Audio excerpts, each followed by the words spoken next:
My name is Terry Martin, and on behalf of the ORD2 Indivisible group, we'd like to welcome you to our June meeting. Tonight's meeting is going to be a discussion of the local response to the Black Lives Matter movement that's happening across the country right now, as well as a discussion about life as a person of color in Jackson County. We have a wonderful panel of 7 people who I'm going to let my good friend DL Richardson introduce. DL and I taught journalism together at SOU and are longtime friends, and I'm so delighted that he has put together this panel of people for you tonight. DL, it's all yours. Great, thank you so much, and thanks again for putting this panel together and allowing us to have the opportunity to speak and hear the questions that may come out of this panel.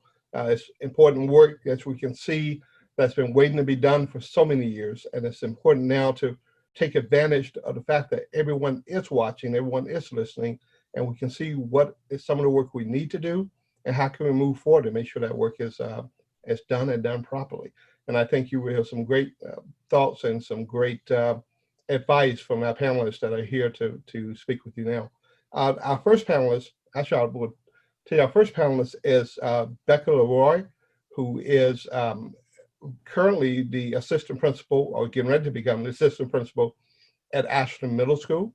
And we're just going to have, each panelist is going to have 4 questions to kind of go through and answer for you. And then at the end of every panelist, when everyone's done, we're going to ask that you have questions, if you have any questions for them, and if you have any questions that you feel like you can't wait to ask, if you can send it through a chat, and Hillary and I will try to keep up with them as best we can, and then present them at the end after each panelist already is gone.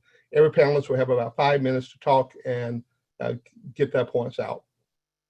So with that being said, is everyone ready? Yeah, how about a thumbs up? Yes, from everybody that I can see. Great. Okay, so we're going to start with Becca Leroy again, is assistant principal at Ashland Middle School. And I'm going to ask her to start by first introducing herself, her training in her particular field, where she's from, and how long she's been here in the Valley.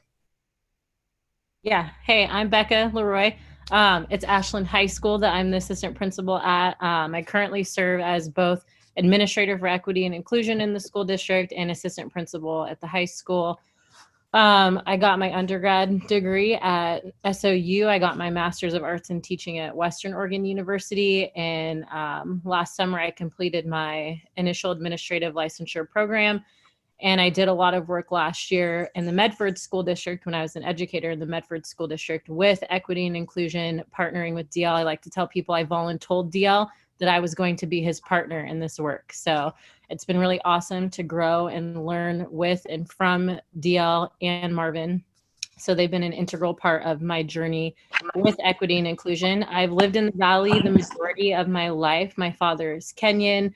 I was there as a newborn small child. And then the majority of my life was spent in Central Point, is where I grew up, and then moved to Medford. And now I'm an educator in the Ashland School District.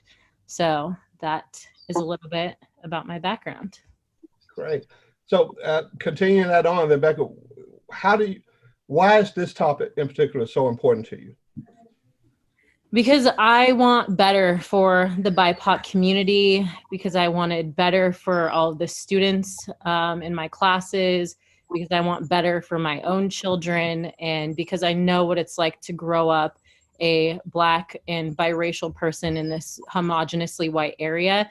And I'm still unpacking a lot of trauma in the ways in which I coped and minimized my own experiences in order to navigate all of these systems. So when I became a teacher and I had students coming into my classroom and in tears, letting me know what has gone on by their peers, by their teachers, by the community, that is what really moved me to act, because it's one thing to minimize your own experience and say, oh, and talk yourself out of things. But when you see that pain in other people, then for me, I felt obligated to use my voice in my position to start to change those systems and speak up on behalf of those students and my own children.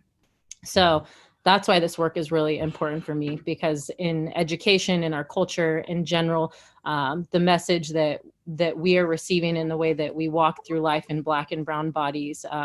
We've been told and shown time and time again, right, that our lives aren't as important. And I would like to disrupt and offer counter narratives to that, so that all people in the BIPOC community are celebrated and acknowledged, and we can change the systems. And for just everyone who's not familiar, can you tell us what you mean by BIPOC? Yeah, Black, Indigenous, and people of color. Thank you. And Yeah. so also, and again, I know we've done this a lot, so making sure we don't identify any in one person or by name or by actual identification. Can you tell a story that, like you're talking about, that kind of can bring home what you mean? Yeah, like a specific instance of something that's happened with a student. Right, with a student. One of the students want to come to you to talk. Again, making sure we don't identify that person, but yeah, right. I'm so happy that I'm doing this work. You want a happy story or a story that like had me do something? Whatever you feel comfortable. I can do both. So, for instance, I had, I had two Black male students, and they were in a mutual class, another class, and the teacher would always confuse their names. And finally, one of the students said, "My name is this, not this." And the teacher said, "Does it really matter?" And so time and time again. And so that was just one of the lighter things that has happened. It could be considered a microaggression. That's actually concerning your identity and who you are, right? It becomes not micro to the person who's being aggressed. So a positive experience, right, is when students come in and they say, "Hey, remember that thing that happened? Well, I got to go talk to this person, or you connected me with this person, and we did this about it." So when they come back and they feel like they can trust you, and you hear them and see them for who they are, and you believe their experiences, and they come back with that gratitude and almost a relief that somebody's actually believing their experience, that's what makes it worth it for me. Cool. So, since you've been here basically your whole life in the Valley of Becca, I'm just curious, one of the questions we had up as well, how can listeners, people who are in this call, actually be better allies now? Not just in these times, but from now on, going forward. How is racism experienced by people of color in the Valley, and how can listeners be better allies? Exactly. Oh, how is racism not experienced by people in the Valley? It's experienced overtly, covertly. It's experienced by systems. It's experienced when you don't see yourself reflected in your teachers or your community members or your peers. It's reflected aggressively. It's reflected while you're driving down the road and you see Confederate flags. It's experienced in churches and, in your faith-based communities, by employers, by colleagues, by family members, by people who are claiming to be allies. So there are many ways in which people of color experience racism. And how can listeners be better allies? Evaluate not the intent, but your impact on people in the BIPOC community. So really, you might be well-intentioned in asking somebody a question in regards to race, or, want to call on the few, maybe Black people that are in your circles. But like really evaluate the impact and your position in that and what's going on there. I would encourage people to act and not just like witness something happening. These are, and this maybe gets into like a little bit of the next question also, but I've been in so many situations that even though I do this work, when I am the one being aggressed and it catches me off guard and I'm not going into a conversation expecting it, I still become just as dysregulated and frustrated and shut down as anybody else. So if you're an ally, step in, acknowledge that thing that happened. Don't come back later and be like, "Oh, that was so messed up. I was with you in spirit." No, just even if you don't have the right words, or it's your own fragility or nervousness that's getting in the way, just acknowledge the thing that happened and step in that gap and say something. Great. Thank you so much, Becca. If anyone's listening, they should be able to understand why I was voluntold what I was going to do, because Becca goes out and she makes sure that we get the message out and that it's done appropriately. And I'm so excited to be to work with her these past few years. It's been great. I'll move on now to, because Gina's voice keeps coming up, I'll move on to Gina. Gina Duquesne, who is a very strong person here within the Valley, who has been active in gay and lesbian rights, and who's been active in African American issues, who's just been active, period. I've worked with Gina now for somewhere in the neighborhood of 15 years or so on the Martin Luther King Jr. celebration here in Downtown Nashville. And so I'm so excited that she's a part, and she's also running for office. So I'm excited to hear what she has to say as well. So Gina, if you would start by introducing yourself, how's your training in this chosen field? How did you get involved? And where are you from and how long you've been in the Valley? All of those fun things in a hurry. Okay, in a hurry. So thank you, DL. Yes, my name is Gina Duquesne. I'm Senior Sales Manager of Newman Hotel Group. I'm also on the Housing and Homeless Steering Commission in Ashland, and I am the founder of Southern Oregon Pride. How did I get involved? I live in the skin. I'm a Black woman living in the Rogue Valley. And when you see things that need to be done, you address it and you step up. Yes, I am running for city council, and very excited about that. I'm running for the 5th seat, and some of this is part of why I wanted to run. There's a lot of things that I feel like need to be addressed right now, but not only for right now, but to carry through and look at it long term. You know, Ashland is a wonderful place, but I know we can do better. And that's something I want to bring to the table from my lived experiences. And I've been in Ashland now for, how old is my granddaughter? Actually, DL, you and I go back 14 years. So. 14. I feel like I've known you longer. So it's been great. Yeah, forever. We're following along, and you're already on that line of the questioning. So when you think about racism, and how has racism experienced, you think, by people of color here in the Valley? And then again, if we're passing on to everyone, how then can listeners be better allies, and not just in for those people of color, but for whatever we are trying to fight to have equality in? Do you know, I think Becca pretty much said it all in a nutshell, how it's affected people of color in the Rogue Valley. I feel if somebody is an ally, though, when you're silent and you say nothing and you have that complacency, I think that that's just the green light to, if you're silent, then you're saying you're okay with it. Be my ally, step up there with me. There's a lot of things going on right now with the climate of the world because of the deaths that have taken place. And I'm really proud to see the peaceful protesters and the people come out in march. And we need our allies. We can only do so much. And I feel as if it's time for white people to step up and start to, you know, lead the way with this, because if Black people could have stopped racism, we would have done it years ago. We get the brunt of this. So it's not my position as a Black woman. I need my white allies. I need you to step up to the plate. And I know that there's a lot of people who are reading books and going to different classes, but sometimes you have to close the book and do the work. There's a lot of work that needs to be done out there, and I want to see this long term. You know, from local government all the way to federal government. If everybody sat down right now, typed out an email, sent that email every month to Congress and to your senator and your local government about police reform, now is the time. DL, you and I know we've been marching for years. My feet are tired. I look to the young people and I look to our white allies to stand up and make good things happen. Thank you so much, Gina. I agree with that 100%.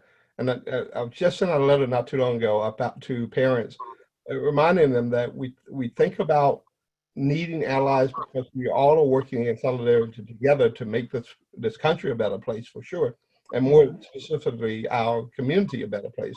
I always remind people that everyone wants to go back and talk about when Rosa wouldn't get off the bus and she was arrested, but it was a white ally that went to Clifford to go and bail her out of jail so that the work could continue. We need to think about that. We don't do anything by ourselves. We need help from others. Okay. And next, thank you so much, Sheena. Next, I'll go with Marvin Woodard. Marvin Woodard, again, is a friend of ours and we work so well together. Marvin's with SOU, the director of the Multicultural Resource Center there. And we're going to ask Marvin to start, and I'll start the same way. That please introduce yourself. Tell us about the training in your chosen field, this chosen field, where you're from, and how long you've been here in the Valley. Sure. In Oregon as well, since you added that. Oregon, right? Well, I've been in Oregon for 27 years now. Hello, everyone. I'm Marvin Woodard. And as Dale says, I direct the Multicultural Resource Center and our multicultural coalition groups, as well as the Diversity Scholarship Program on campus. I have been blessed to have been in Oregon for 27 years and having come in from Southwest Louisiana. If you draw the map, I'm on a hill about 40 minutes from the Gulf of Mexico in Moss Bluff, Louisiana. So I came here to this area really on a dare from my father, because I was given an opportunity to play basketball at Oregon Tech with Dan Miles. And when asked if I would do it, I said no, because I was not really sure of what to expect in Oregon. And he said, well, take a chance. You can always come home. And well, I took a chance, and I just haven't gone back. My formal training, once I've gotten here, I'm actually an engineer, I'm manufacturing engineering technology, certified from Oregon Institute of Technology. But while there, I had an opportunity to engage with clubs and organizations as a president of a Black student union, as an officer in a Native American student union, as a friend and a member and an ally in an international student association. So those groups became my proving grounds for leadership and engagement, and then also for how to talk about my experiences as a man of color. I often joke that I didn't have to be Black until I got to Oregon, because in Louisiana, you know what Black is, and or even more so for my family, you know what Creole is, and that's what we identify as. But getting to Oregon, all of a sudden, everyone's asking, what is it like to be Black in Oregon? What is it like to be Black in Klamath Falls? And that was new for me, coming from an area where, I grew up with my family who looked like the Rainbow Coalition. White, Black, Native, Asian. They were all either family members by blood or married into the family. So I was always comfortable. And also, between the queer community was thoroughly represented in our family. So it really opened my mind to the type of work that I could do, because I've had all these wonderful experiences just within my own home community. And from there, I really just kind of fell into this work and fell into working with these different clubs and organizations, and realized that my passion was not for programming robots, but was for programming, for working with people, helping them understand processes.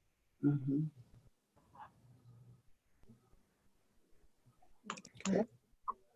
You there, Marvin? Yes. Okay. And just as a quick reminder, for anyone who has not put themselves on mute, if you're not speaking, please do so.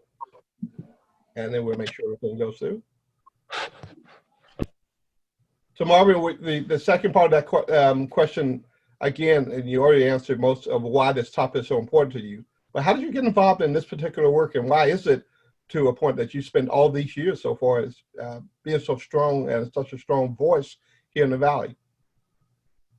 Well, I kind of fell into this work, from that leadership piece in Klamath Falls as a student, leading our Martin Luther King program, being one of the people who would go into the community and work with young men of color, are the BIPOC community. BIPOC, as Becca said, is the Black, Indigenous, and people of color. And I'll explain that a little bit later for those who might be hearing it for the first time. But my coach really encouraged me to be a big brother to more kids who weren't seeing role models who look like them, who have some similar background as them. And so it became very important to me to stay engaged with young men of color and helping them to find a way if they didn't believe they had a way, or to just help them stay on the way if they had a way, just that they had a path laid out. So that became very important to me. And then working with Southern Oregon University via student program specialist, a building director, associate director for student life and student activities, I've always had my hand in that world of working with people of color and our BIPOC populations. And it was very important to me, even more so now because of having three daughters who are all multiracial. I want to make sure this world is accepting of them. I want to make sure this world is very inclusive from their point of view. And I know the challenges that are out there, but I love people, and I love that I have hope for people, even when it feels drained, like in the last couple of weeks. The work that I've done over these years has been to make sure that people understand that we need to be an inclusive we, meaning everyone has to be sitting at the table in order to make it better for each other's children, for each other's grandmother, for each other's partners in life. So we all need to be celebrating that inclusive we and not that exclusive we, which says, oh, it's just me and mine, or maybe it's just Black people, or maybe it's just white people, or maybe it's just natives. And we go into these silos and we forget how to connect with each other.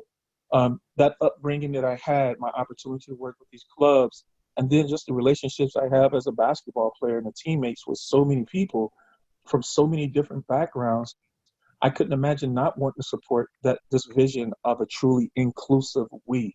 I think it's necessary in order to get through what we're going through now. And I love that I see our allies out there and really out there and angry. As much as we're hurt, they're angry. So I appreciate that, because it gives me hope that inclusive we is attainable. I don't know when, but I hope so soon. Tomorrow, tell me something. I'm curious as you brought this up and as Becca brings it up, and especially with the groups that you were working with at SOU and all the work that they do. When we talk about some allies that have been there and have said, we're behind you and we're there for you, and then they turn around and say, but, we really don't see that there's a great deal of racism here in the Valley. How do you answer that? In what way, especially with the groups you work with, how do you answer that from them? Oh, well, with a lot of restraint, and we can't fault people for where they're at in their lives. Different people run in different circles and have different lenses. It's just where we're at. So for me, when people say that, I have to tell them that, well, you might not know it, you might not feel it, people might not talk to you about it. And I would tell you that if people of color aren't expressing some of the issues that are happening in your community, you've got a problem in your community that they really just want to see go away, or they just go away. And I think that's one piece. And my coaches used to tell me this: if I'm not talking to you, we have a problem. If I'm talking to you, we have opportunities. So when people say that I just don't, it's a great, I want to be here, but I don't see that racism. And then we have to tell them, well, it shows up in microaggressions. It shows up in implicit racism, where implicit bias, those experiences are unconscious, what you believe about people. The implicit racism is the piece where you just unconsciously do something. It's the actual action. So it shows up when a lady looks me in the face and she clutches her bag a little bit closer. Or when I see a young woman cross the street in the middle of the day and she looks up and I'm standing there talking to another Black person and she crosses the street. Those same people will say, well, I'm not a racist. I'm willing to stand with people to make it better. So I don't know why I did that.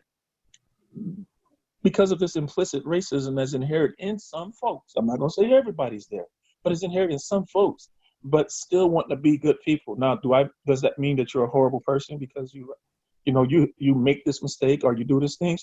I won't say it makes you horrible, but I think it's an opportunity to reflect within and really just kind of sit down and say, why did I go there? How did it happen?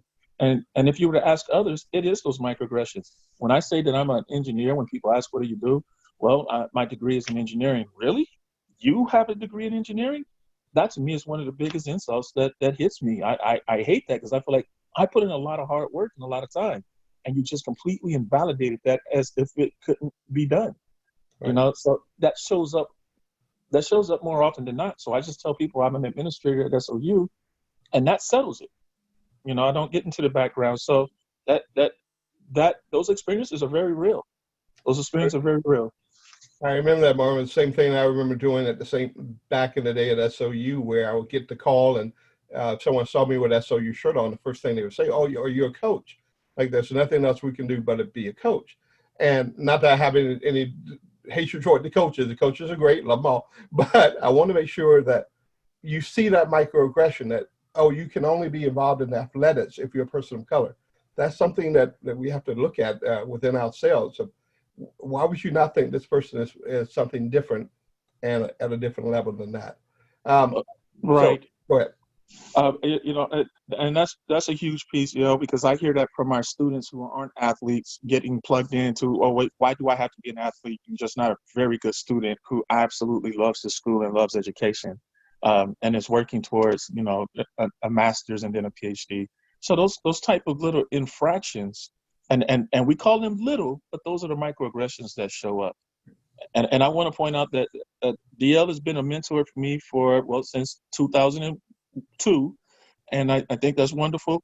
And I too have been working with Ms. Gina for the last 14 years, feels like forever. So the connection within the communities is also very important. Becca has been the auntie for my children, for my two daughters here.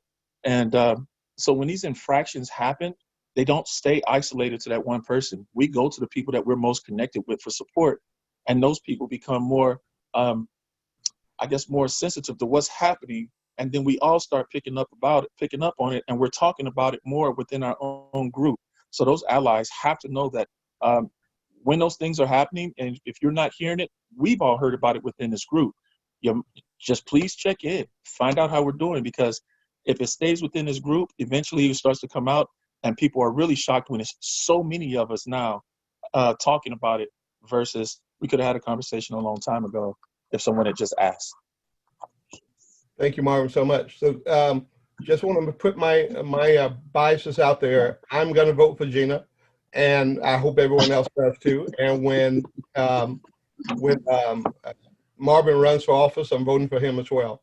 And so thank you very much, Marvin. So on the very next level, since I saw it come up in the chat, and we were going to head that way anyway, I was going to go to Mandy, but I'm going to go to Hector and Step first, Mandy, if that's okay with you. So we can touch base on one of the chats that just came up, asking about people how does the police in the Valley speak and the relationship they have with BIPOC folks? And we have a perfect person on board to talk to us about that, Lieutenant Hector Melitek, who again, I've known now for, I don't know, Hector, it's been a few years now, but I know every time we come to him with a concern or a question or how we can involve the police department to make sure we're getting the correct story, and how we make sure that they are coming before us. They come to us as well with any questions they have. One of the things I loved is that Hector has always will step up and speak to the parents that are part of our BAS program, our Black and African American Student Success Program that we have, and the parents Becca and I meet with each month. And Hector has been very kind with his time to come and speak to those parents. If there's any concerns, if anything that's going on in the Valley that has come up that we question the police about, Hector steps up front and center and make sure those questions are answered. So I'm going to turn the page over to him again. Hector, if you would introduce yourself, your training in your field of police work, where you're from, and then how long you've been in the Valley. Hi, everyone. DL, I think you stole a lot of my thunder already, so I don't know. I'm Hector Melitek, and I'm a lieutenant with the Ashland Police Department. I oversee patrol operations here. I am from Brooklyn, New York originally. I was born and raised in Brooklyn, New York. I went to Florida, and I became a police officer in Florida. I was there 17 years. And then I came to the West Coast and became a police officer here at Ashland. I also have 24 years of military experience, and I have a master's degree from Florida International University. When we discuss who am I, what am I, whatever the case may be, I think the easiest thing for me to say that I'm Afro-Puerto Rican American, you know, and so and I speak Spanish, and my ancestors came to the United States probably in the 40s, and you know, we went to New York, and I was born and raised in New York. So what the question that's coming up, DL, for the police? Yes, it was one of the questions that were in the chat that is so disturbing to hear some of the stories that Marvin was just talking about.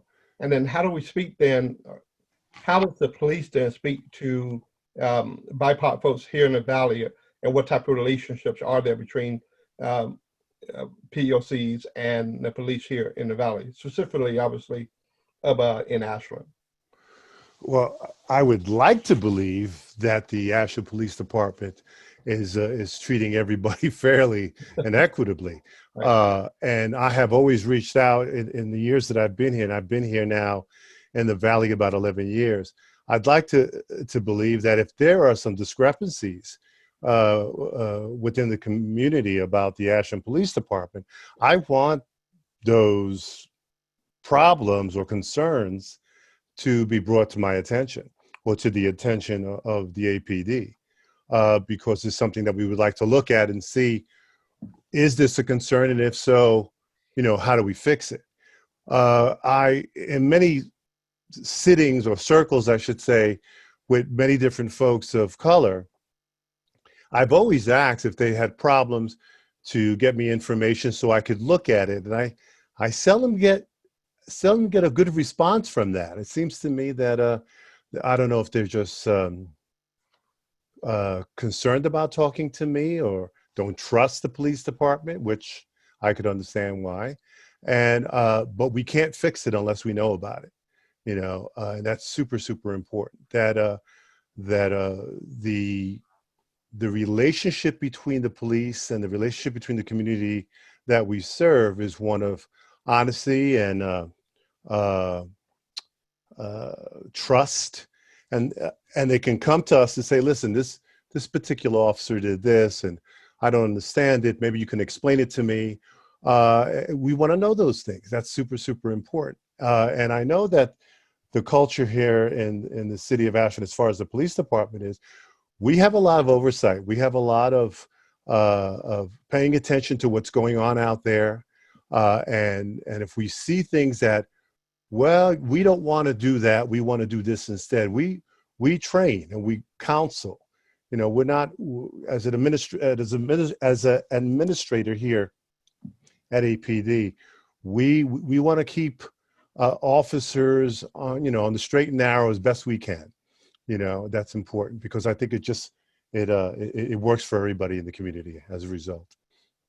I think one of the things I would love to, coming off of some of the conversations we've had, is that when you think about, and again, going off the list that we have, how racism is experienced by people of color in the Valley, and you're in one of those both populations, as African American, someone who identifies as African American, and someone who is a police officer himself. And when you yourself have to deal with dealing with someone who may not know you're an officer, but the first thing they do see is that you are a person of color, how has that manifested itself in your career here? Well, in most circles that I run in, most people know that I'm a police officer, you know, and there's a certain privilege you have when you have a badge, you know. So when I take off the uniform and I'm out and about throughout wherever I'm at, and people don't know, there are times that I see that I can be invisible, or there are times that I see that I'm very visible.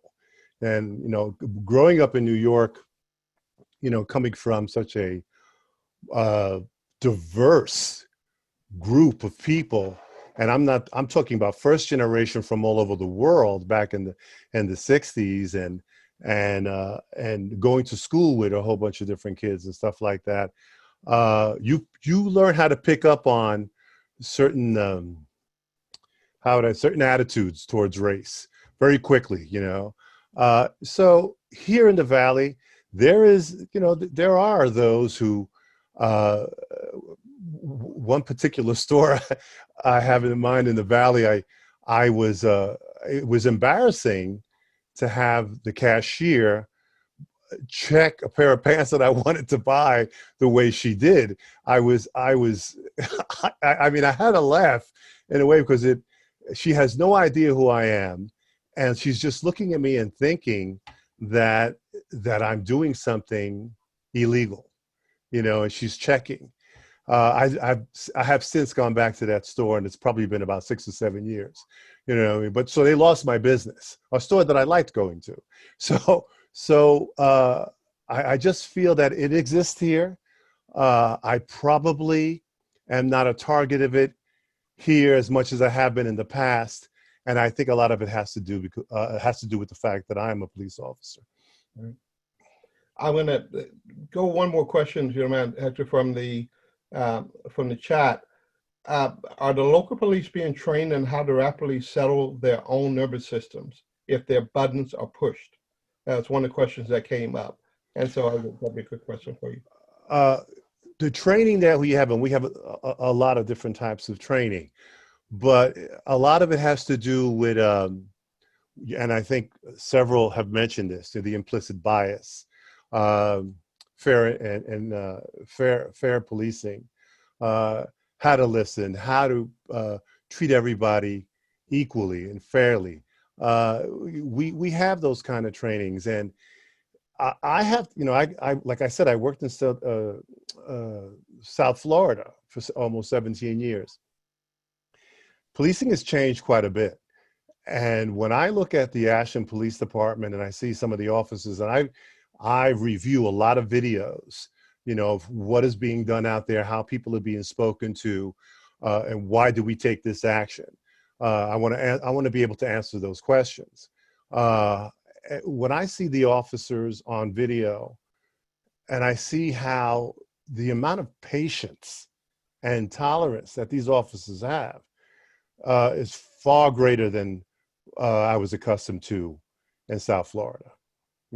It's a different time, but it's also my way of comparing two police departments that I've served in for some time. So it works. We have to tolerate a lot of stuff out there sometimes. You know what I mean? And the result from the training, I believe, and understanding that you need to be better than this. You need to be in control of your emotions, has resulted in many less problems for the Ashland Police Department over the years. So thank you, Hector. And so I guess I'm looking at the last question because I'll make this the last question for you since it's come up quite a bit this week. Obviously, we see the signs that have said it. What is your opinion? Excuse me? Yeah. Can I just go ahead. say something really quick? Because this forum is about the BIPOC experience with racism, right, police brutality, and really this is about to hear our experiences.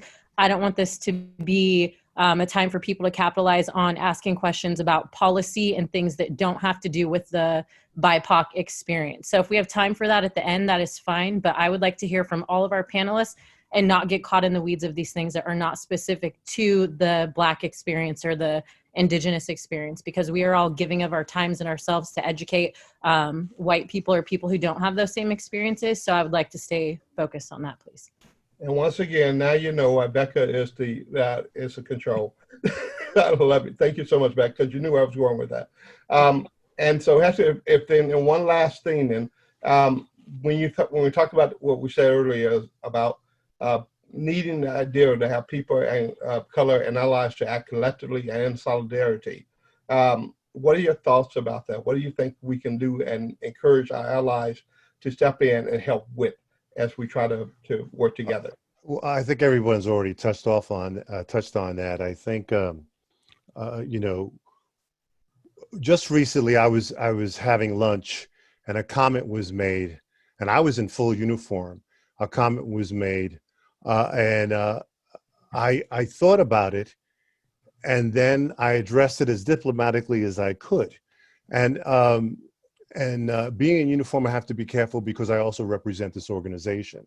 But at the same time, if you don't say something, you know, when you're alone, if you don't, to folks that may say things that they may not mean to cause harm or a bad experience, I think you have to be able to speak up and challenge what is being said. And I also think that education, the school system, we have to do something about American history. You know, we really do have to teach American history, you know, honestly, the good and the bad, because it has a lot to do with how kids are growing up in this country and how they think about each other. So I'll end it there.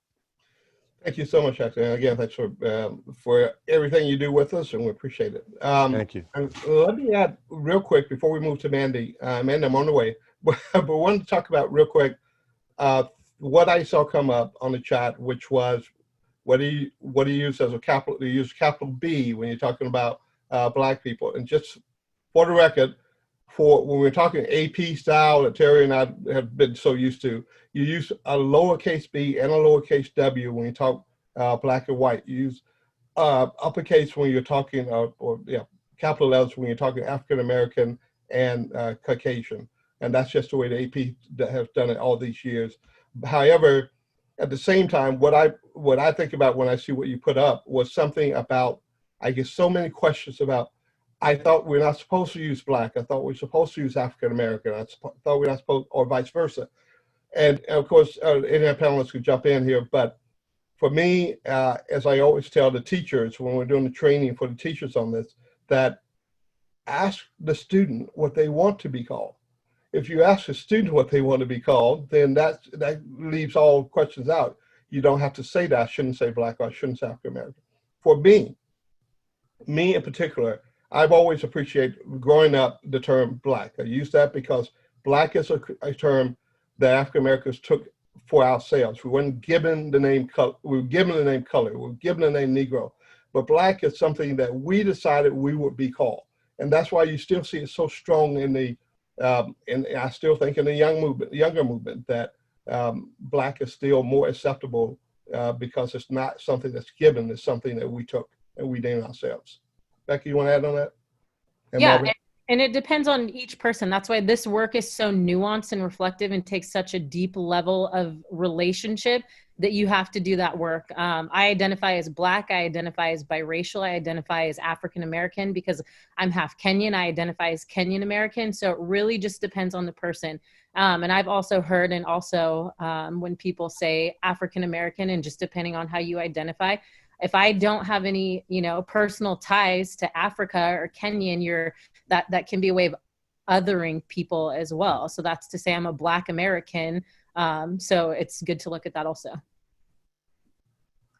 Gina, do you want to speak in on that at all?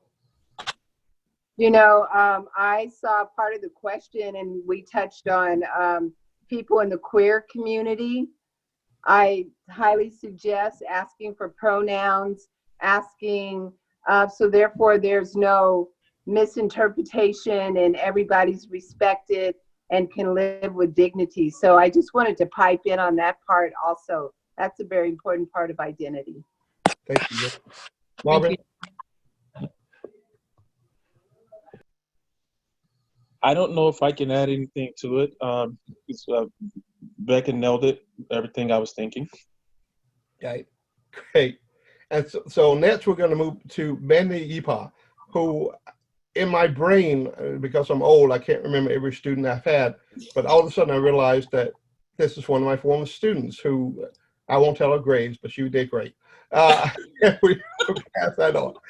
I want to give you the opportunity, Mandy, to please step up. And again, we'll start with, if you introduce yourself, your training in your chosen field, where you're from, and how long have you been here in the Valley? Awesome. Thanks so much for having me. You don't remember me, but you remember my grades. Yep. Sure. Okay. That's how I work with that. Yeah. I'm catching what you're throwing. Well, yep, my name is Mandy Yepa. I'm Comanche, Cherokee, and Tarahumara, which is a tribe indigenous to Mexica, or Mexico as you may know it. I was born in Grants Pass and raised in Central Point and Gold Hill. And so I've lived in Southern Oregon my entire life, and I lived in Ashland for 8 years.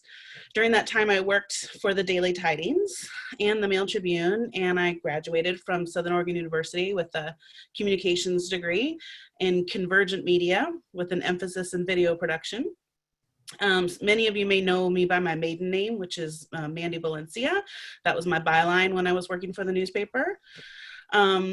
When I was at the Mail Tribune, you know, I was the only person of color in the newsroom. And so I really tried to cover the Latinx and Native American communities as much as I could, in addition to my assigned beats, because they're communities and their voices that are just not very loudly heard in the Valley, and they are here. And you know, this is their paper too, and I felt like they deserved some recognition and some news about what's going on in their communities as well. Since leaving journalism, I really became activated by the movement at Standing Rock. And I started being an activist, which was a pretty hard turn from journalism, where I was trained not to include my own bias. But it's been really like freeing to be able to come out publicly about the things that I'm passionate about and the things that I think need our attention and need to be changed. Now I live in Medford, and I work from home for 2 national Native women-led nonprofits. One is Illuminative. I'm a critical team member there, and our work with that nonprofit is to change the narrative about how Native Americans are portrayed in pop culture, in politics, and in education. And the other organization I work with is Native Organizers Alliance, which is more focused on voting and climate justice. And what they do is a lot of training our relatives that are on and off the reservation about how to organize and affect policy change. And thank you. You already hit the point. Obviously, we know why it's important to you. You shared that so well. Thank you so much.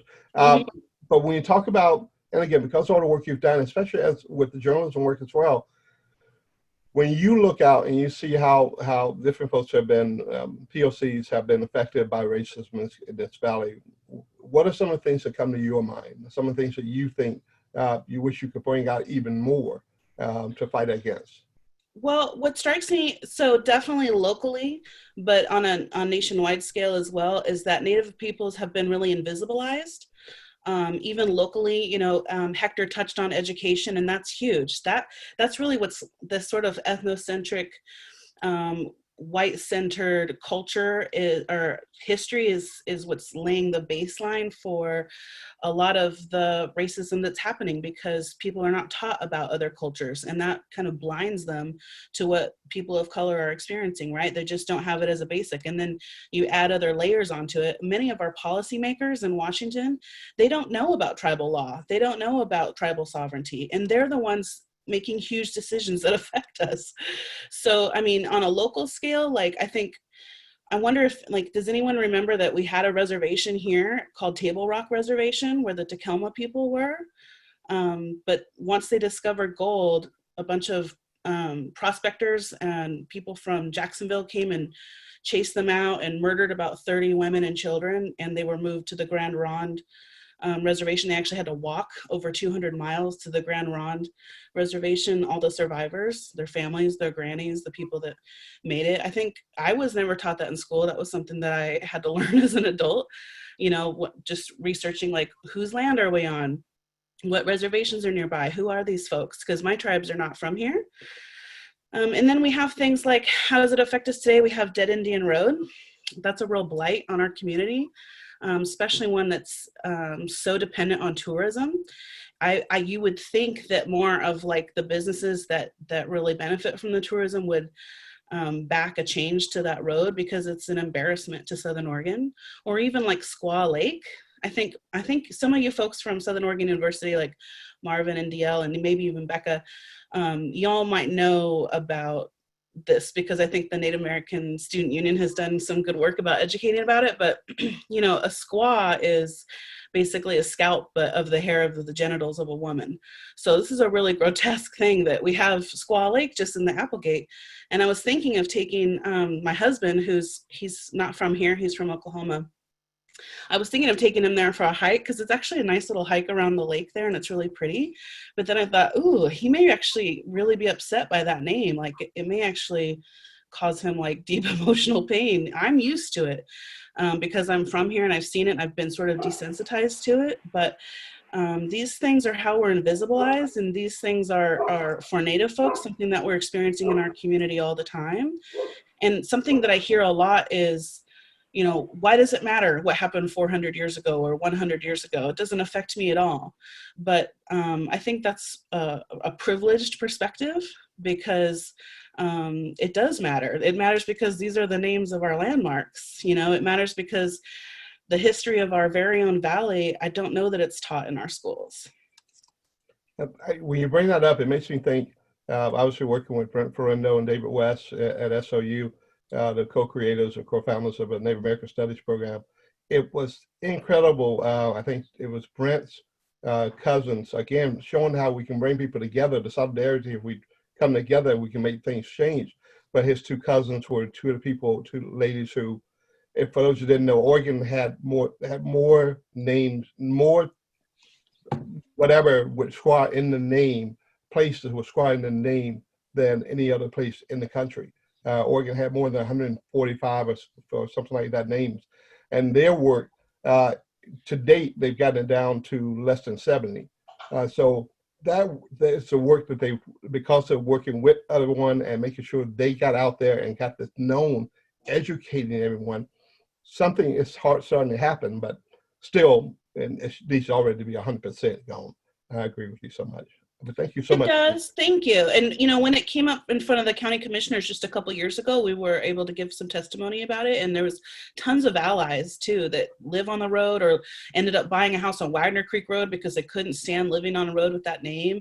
I was shocked that the commissioners at the time didn't change it. So it's important to have allies. It's super helpful to have them amplifying our voice. But, you know, I'm really glad that Gina's running for city council and that we're trying to really diversify the people who are in positions of power, because yes, voting is important. But I feel like at a local level, me personally living here my whole life, I feel like I'm just voting for the same people over and over again. Or sometimes you just don't have the options that you wish you had. So I feel like it's important that we actually have some diversity and some representation in these positions of power who can really make a change and make a difference too, you know? 100% agree. Thank you so much, Manny. I appreciate everything. Terry, I'm trying to remember the next person in place. I think you had Terry Martin. You had the names. Who am I missing someone? Anna was supposed to be here this evening she's a young Latinx advocate, and I do not see that she has arrived in the meeting. She did not come. Okay. So anyway, that's I apologize to everyone. We really attempted to have someone to advocate for that community. But in that place, and I think we're right where we were looking at 7:30. I want to say thanks to everyone, all the panelists who are part, and the work that you all do, and the incredible work you continue to do, and hopefully continue getting support for. We'll do everything we can to support. Terry, I'll turn it back over to you at this point. Okay, thanks, DL. Technically, our meetings do run to almost 8, but we, at this point, we can take a couple more questions if people have them, or we can wrap this up. This has been a wonderful experience. I really thank all of the panelists for showing up tonight and for giving us this opportunity to learn from you. And I think we need this discussion to go on. It doesn't need to stop here. We need to find ways to take it forward. And I'm not sure what that can be, but I hope that we'll continue this discussion in our own homes with the people that we live with, that we work with, and that we hopefully make some change too as we go forward in our own lives, as well as politically, let's say that way. There's someone has a question. Ava has one. She has the question of who to follow when there are no people of color to lead our efforts. I will throw it out to you guys if you want that. And so I can't, I'll say real quick and then step to the next person, but when you say that there's no POCs to lead your effort. So when I just saw an amazing, obviously, march that was happening, not this Sunday, but the Sunday before, we see the people who have worked so hard in the MLK. There are folks who are, or MLK, Ashland and MLK Medford. You see Marvin, you see Becca, you see Mandy. We also have the folks who are, there's a group called, that Marvin and Becca and I are part of, that's called the Black Southern Oregon Alliance.com. If you go there, you'll find that. And there's another group starting up called BASE, Black Arts and Social Events. So there are so many groups that are going on that are happening, then that the names are coming forth. So there are people leading things. You just got to reach out and find them. And we're trying to get the message out there for them. Mandy, do you want to add to that? It's true. Get to know people in your community. Like I say, I want to say a little bit about allyship as far as go to powwows when you're allowed to again. Powwows are very inclusive, welcoming spaces. Most everyone is usually always invited, and they'll be very clear if there's some kind of special ceremony that you wouldn't be welcome to be a part of, but I've never seen that be the case. And because being Native is not about blood quantum thing, that's a colonial construct. It's really about a way of life, and Native folks have always been like very welcoming with that and very inclusive. So that's what I would say, and get to know them and then inspire them and boost them up. I mean, that's kind of how I've also gotten into the work that I've been doing, is that people encouraged me to speak up and continue my path, and it's led me to where I am right now. And if you're encouraging people that you feel like have a strong spirit and have something to offer and something to say, boost them up, encourage them to run, because I really feel like we need more diverse people running to vote for sure. Speaking of running, Gina, you add to that? Gina? I think we lost Gina. Well, I would like to add to it as well. One of the things that happened to me today, which was really nice, Bryce Bell, who's my CPA, after we had taken care of business, I'm getting ready to walk out, and he did the most respectful thing he can do, anyone can do. And he simply said, I cannot identify with what's going on, but I do not agree with the injustice that it is. How can I help? And my only answer for him was really educate yourself, learn what's going on, and find out where you can do the little things that you can do. For some people, it's not always safe to speak out. You might be fearing for your own personal safety. Let's just call it for what it is. Sometimes it is about personal safety, but it's also about utilizing the technology and utilizing the others around you to find out where those folks are at. You can get on Facebook, Instagram, Twitter, and you can find out different things are going on, who's doing what and how, what different things are going on and who's doing what and where. But if you're still uncomfortable, maybe it's that small post. This is an injustice. I would like to be more active. I would like to support. How can I do that? Because you'll find everyone comes out of the woods when you want to support. And there are times where you should engage with people of color to our Blacks, our Natives, our BIPOC folks. There are times we absolutely should engage. And there are other times where it's okay to take the back seat and say, I support you, and I'm going to stay right here until you need me. And when you need me, I'm going to step in. One of my other teachers used to tell me all the time, there is no room for guilt in this work. If you're guilty, you're taken away from that energy and that emotion that can be used to put you into action. But that first action really has to be, how can I help? And who do I need to ask? And how do I get it out there? So once you get those pieces on the table, I think you'd be surprised how many people come to the rescue as far as saying, yeah, hey, plug in with us here, brother, sister, my friend, fam. Many people will come to the table and try to bring you into the work. Thank you, Barbara. Terry's another one? There is. It's a longish question that was written by a woman that runs a nonprofit that's called Keeping Ashland Women Safe. It's run by a white woman, and the trainer is white, and she was wondering, she'd appreciate if there are nuances in the BIPOC experience, if you would please contact her. So we'll keep that in the chat, and we'll pass that information on to you. She wants to make sure that her training is covering that. If Hector Melitik's still on the call, I had a question for him. Is he still around? He's there. I was wondering about, there was that controversial ordinance in Ashland last year. They were calling the Stop and ID ordinance. I know that's not what it is. And I did get a chance to talk to the chief of police about it, and that really did settle some concerns I had about it. But I was just interested to hear from Melitik himself, because I understand that he helped kind of craft the ordinance as well. And just because if you're asking for someone's ID, for me example, and I give it to you and it's a tribal ID, or you can tell that I have a Native American name, there's certain assumptions that you could make about me then suddenly, right? Maybe I'm stealing, maybe I'm being violent, maybe I'm drunk, whatever, like there's some stereotypes about Native Americans.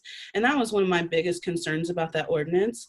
I'm curious, I heard that it hasn't been used at all. I'm curious if that's true, and just to hear his thoughts about having something that could be abused, not to say that it has been, but it makes me nervous when there's policies and ordinances that could be abused. Well, can you hear me? Yeah. Okay. Yes, it could be abused. It has not been used to date. It is a tool that we use if we need to use it. And it's because someone is not identifying themselves after a violation has occurred or a crime has occurred.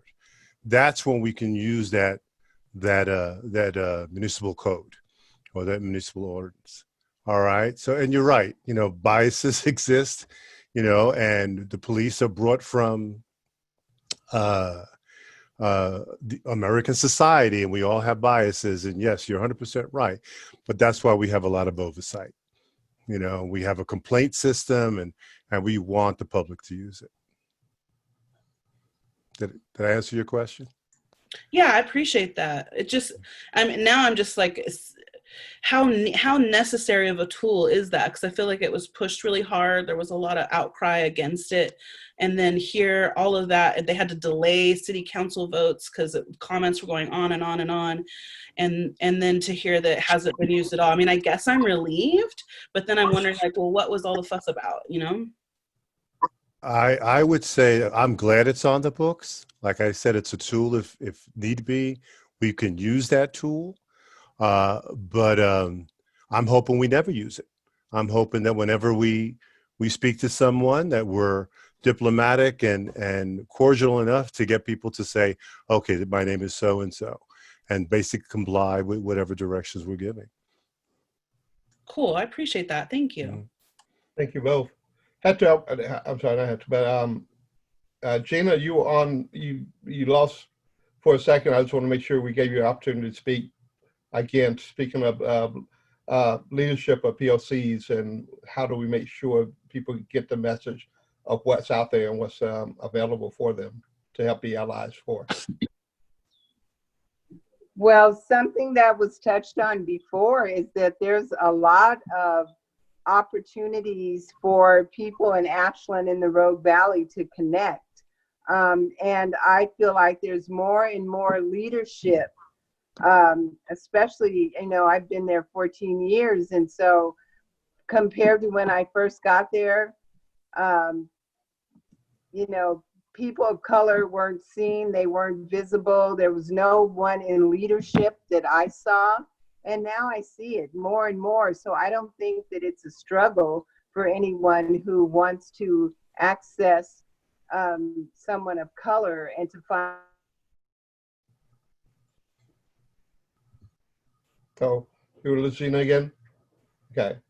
My question and get directions that I would like to touch people,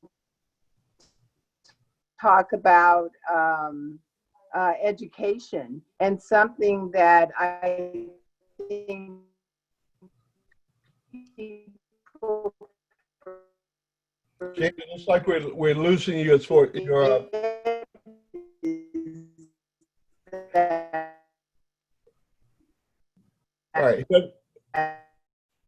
literally, I think we're going to have to hit mute on Gina so we can, because we're losing her. Looks like we're having trouble.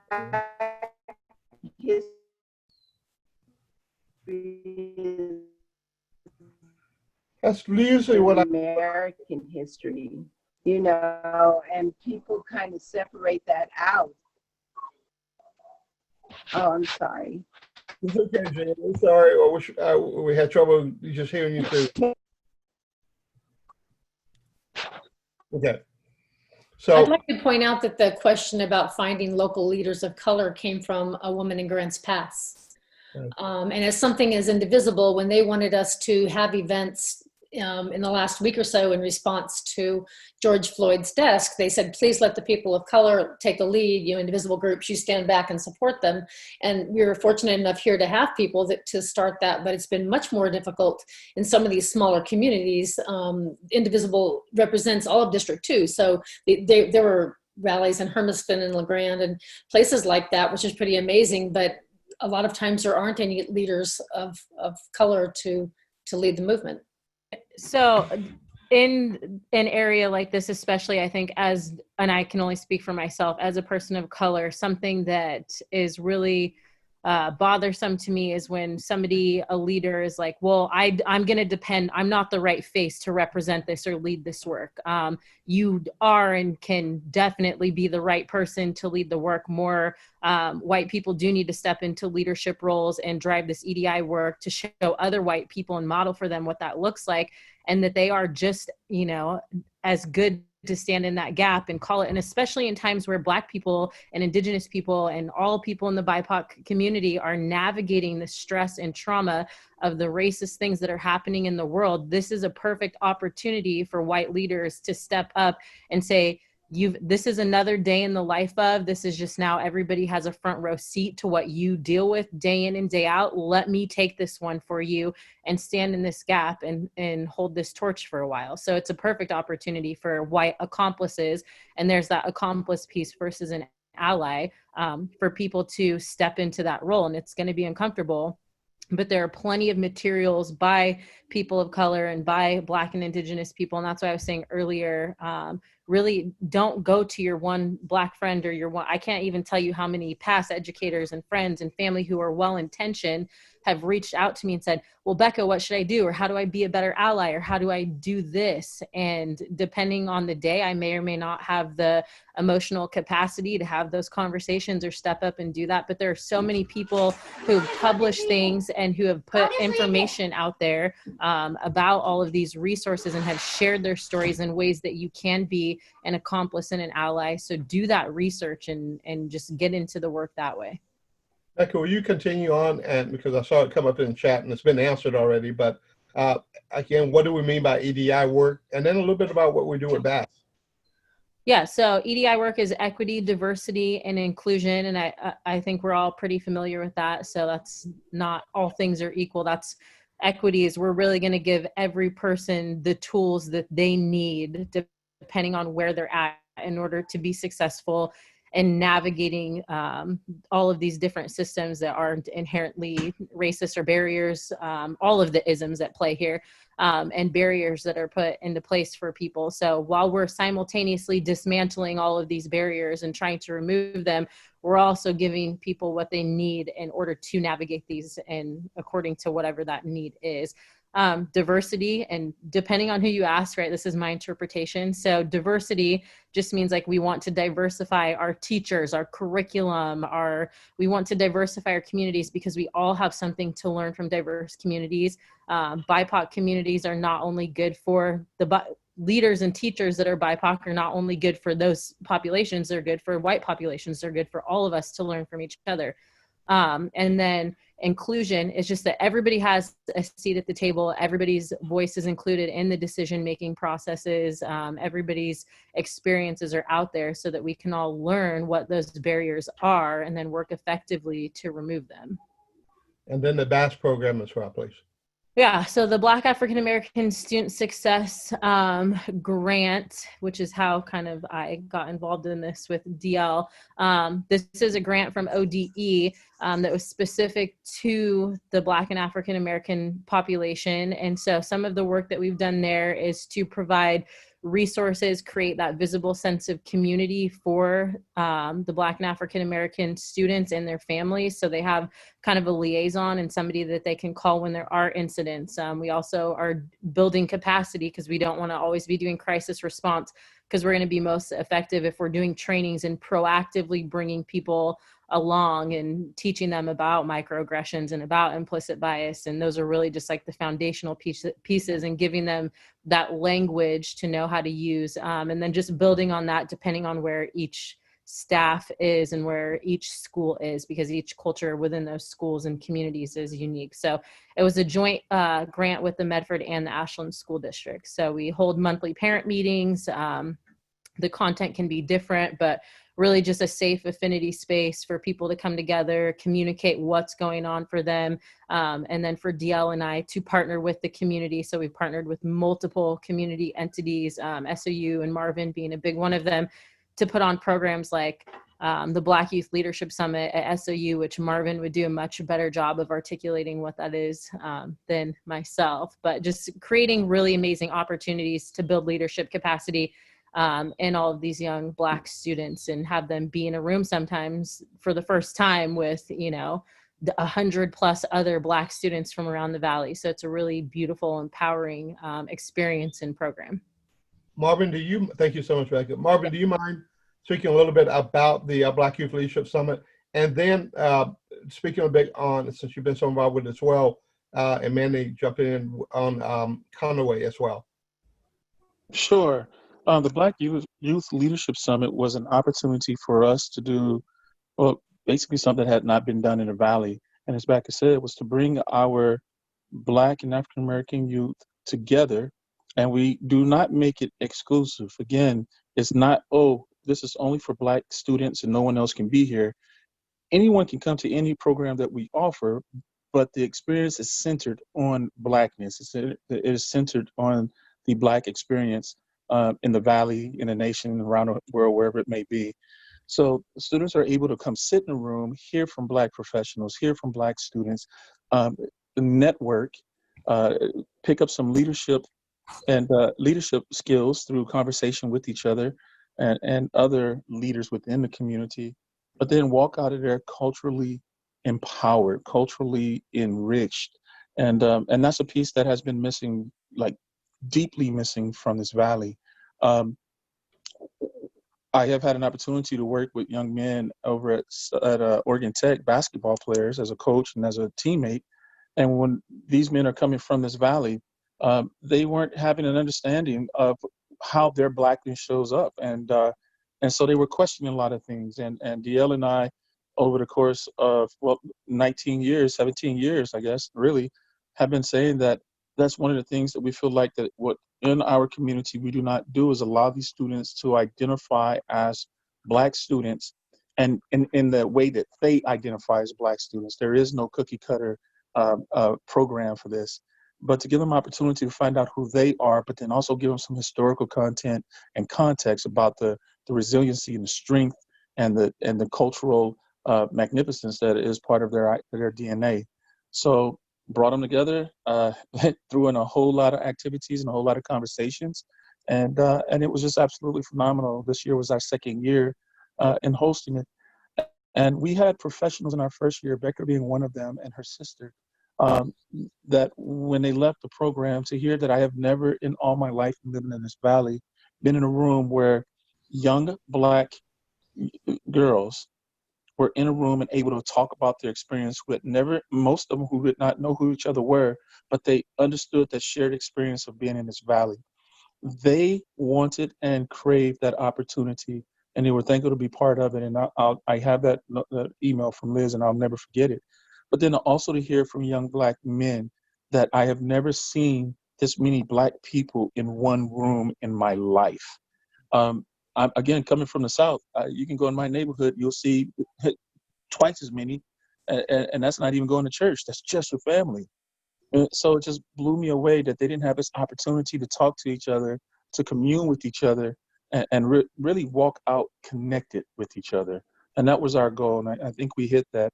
And this program was modeled after, and we have another program that's modeled after Conaway Nakatilikam, which means All Up My Relations, which is a Native and Indigenous-based summer institute or summer academy that really talks about academic preparation, cultural enhancement, and cultural empowerment and cultural connection. And they do a fantastic job on it. But as we're watching these groups, and Academia like Latina being another one, focused on the Latina and Latinx experience, as we're watching these groups find so much success with creating a culture that says our students graduate, our students understand who they are and feel empowered by it, by this. When we're watching Native and Latinx students having this experience, we knew that we had to have something similar, and it turned out to work extremely well. We're looking forward to next year's. Ben, is there anything you'd like to add to that? Don't they do that train up at Indian Road? I think the Native kids have to drive up there for the Conaway Tillicum. Yeah, I think so. When they go up, we have brought that up every year. I know David has done so much trying to bring that up, and all that. That's the thing. It's all of the tired excuses. Oh, well, if we change the name, then we have to change, and there's be so much money involved in all the addresses with people and with the companies on the road. So what? So they what? already changed it to Memorial in the 90s when someone cut the sign down with the chainsaw. Right. This is what happens. This is what happens. It's not going to stop until we fix it. And it's the same with Black Lives Matter and police brutality and with systemic racism. It's not going to change until you fix it. It's an infection. It's getting worse. It's going to bubble up. It's going to be nasty. So I always think back to when I first got here. That was the first question I think I asked Terry that question when I came in. Okay, to interview at SOU 20 years ago now. Okay, that bothers me because now I'm wondering, where's Dead Black Man Road? And I gotta make sure I stay away from that one. And so you don't get that all of these things just continue. Again, the microaggressions, they continue and they get in your face. And as one of the best examples of it is, it's like a mosquito bite, right? One mosquito bite doesn't bother you as much, but when 1,000 mosquitoes happen upon you every day, all the time, that's when there's a point where you are damaged. Something happens to you and you just can't deal with it, and you shouldn't have to, because there is no need to have to deal with it all the time. That's our allies. That's what we call in our allies, right? That's what we need. That's right. Mandy, it'll happen. We're just going to keep fighting for that. It'll happen. Trust me. I know. I agree.